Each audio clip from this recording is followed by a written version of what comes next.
Jakarta 19 Oktober 1987. Langit mendung seperti menandakan firasat buruk. Suara lengkingan kereta api membelah pagi yang seharusnya tenang. Sebelum akhirnya dentuman keras mengguncang bumi. Dua kereta bertabrakan di Bintaro. Tubuh berserakan, jerit tangis dan bau darah menguasai udara. Di antara korban, seorang laki-laki muda yang tubuhnya hancur, namun anehnya kepalanya tidak ditemukan. Hingga kini legenda itu tak pernah hilang. Sosok dikenal sebagai hantu kepala buntung rel Bintaro.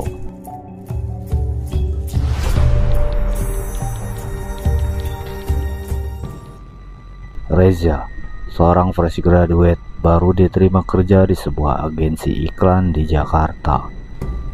Ia pindah ke kos murah di daerah Bintaro karena lokasinya dekat kantor dan stasiunnya. Cuma 800.000. Udah dapat kamar mandi dalam. Lumayan banget, ujarnya semangat pada ibunya di telepon. Kos itu memang tua, tapi tak terlihat menyeramkan. Satu-satunya yang aneh hanyalah jendela kamarnya yang langsung menghadap ke rel kereta. Tiap malam, suara gerbong melintas mengguncang tembok. Suatu malam Reza pulang lembur. Hujan turun deras. Saat ia hendak membuka pintu kamar, ia melihat jejak kaki basah di lantai menuju jendela. Anehnya tak ada siapapun di dalam kamar. Di dalam laci meja, Reza menemukan sebuah tanggalan tua dari tahun 1987. Ada coretan merah besar di tanggal 19 Oktober. Saat ia menanyakan hal itu pada Bu Mirna, ibu kos yang sudah tua dan pendiam, wanita itu terdiam lama, lalu hanya berkata, "Kalau kamu dengar suara langkah dari arah rel malam-malam, jangan buka jendela, jangan." Reza tertawa saja saat itu, tapi malam berikutnya saat kereta terakhir lewat pukul 23.30, suara langkah kaki terdengar dari luar jendela, pelan, berat seperti menyeret, lalu ketukan keras di jendela. Reza membeku. Ia mengintip, tapi hanya kabut dan bayangan samar. Tapi di kaca jendela itu tertulis embun membentuk kata, "Kembalikan."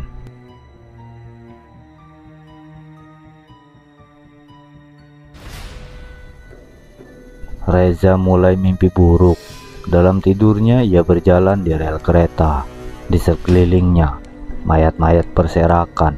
Tiba-tiba ia melihat tubuh seseorang tanpa kepala merangkak pelan ke arahnya dengan tangan berdarah menunjuk wajahnya. "Kau yang terakhir melihat." Ia terbangun dengan keringat dingin, tapi anehnya kaos kakinya basah dan lantai kamarnya meninggalkan jejak kaki basah ke arah pintu. Esoknya ia izin tidak masuk kerja. Ia coba mencari info tentang kosnya. Dari seorang warung kopi dekat rel, ia tahu bangunan tempat kamu tinggal itu dulunya tempat transit petugas PJKA.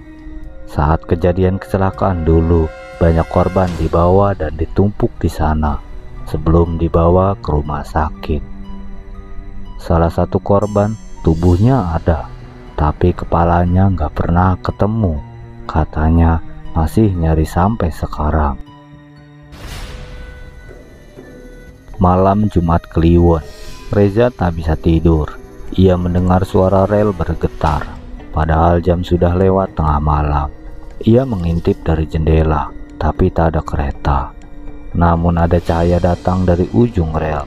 Kereta tua berasap tanpa suara. Ia melihat penumpang di dalam gerbong, tapi semuanya mayat. Ada yang terpotong dan yang menangis tanpa mata. semuanya menatap ke arahnya. Lalu di gerbong terakhir, seorang berdiri, tinggi tanpa kepala, tangannya memegang helm pecah penuh darah. Ia menunjuk langsung ke kamar Reza. Keesokan harinya warga heboh karena ada kebakaran kecil di kamar Reza. Ia dilarikan ke rumah sakit dengan luka bakar ringan di kaki. Namun, ia mengigau terus di IGD. Di bawah tangga. Polisi yang ikut menyelidiki kos akhirnya membongkar ruang bawah tangga lama yang sudah dikunci. Di sana ditemukan karung berisi tengkorak manusia lengkap, tanpa tubuh. Dari hasil forensik, usia tengkorak itu sesuai dengan korban kecelakaan Bintaro tahun 1987.